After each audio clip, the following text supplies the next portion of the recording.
Hey guys, it's Forever in Handstand here.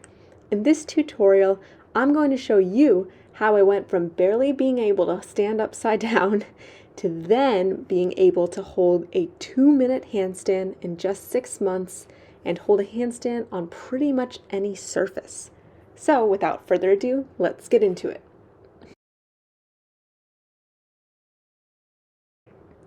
So before you attempt any skill, it's always a great idea to loosen up and stretch so you don't get injured. For the handstand, make sure you stretch your wrists out, your shoulders, your back, and your legs.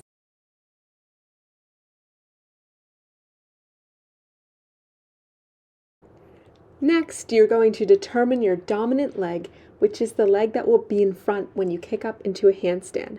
I found out that my right leg was my dominant leg when I did some cartwheels, and that side felt better. Now you're going to practice transferring your weight from your good leg to your shoulders. Don't worry about getting your legs all the way off the ground and perpendicular. That's not the goal. The goal here is to familiarize yourself with what it feels like to lift off and be in the handstand position.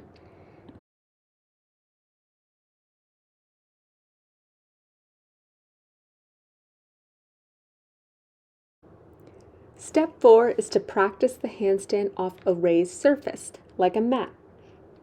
This way you don't have to use as much power in your kick. It can take a lot of trial and error to find your balance. Sometimes you're not going to have enough power and will fall over. Yet other times you'll have too much power and still fall over. This next step is super helpful.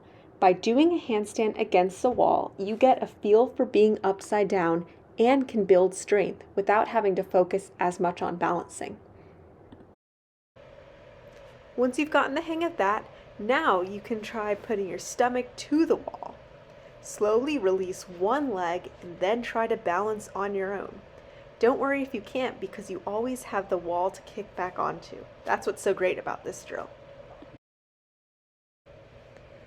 If you're finding that you're not quite getting the hang of the handstand yet, you can supplement your training with some strength exercises, such as push-ups or planks. These will help build the arm and core strength you need for the handstand. You do not want to miss step 7. This was a total game changer for me.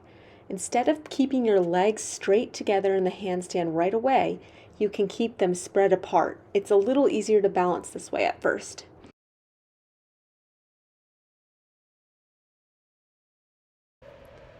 Alright, now you're going to bring your legs together slowly once you're in the stag position.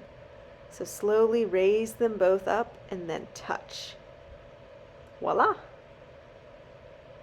In this next clip, I'm going to do it even slower.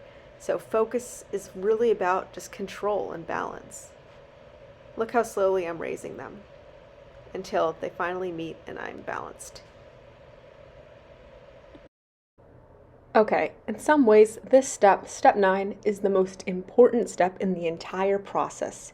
You're gonna mess up, you're gonna wanna quit, but really, if you just keep going, do handstand training, make it part of your daily routine, you're going to see results. It might take a month, it might take 6, but you will see them. Just gotta stick with it.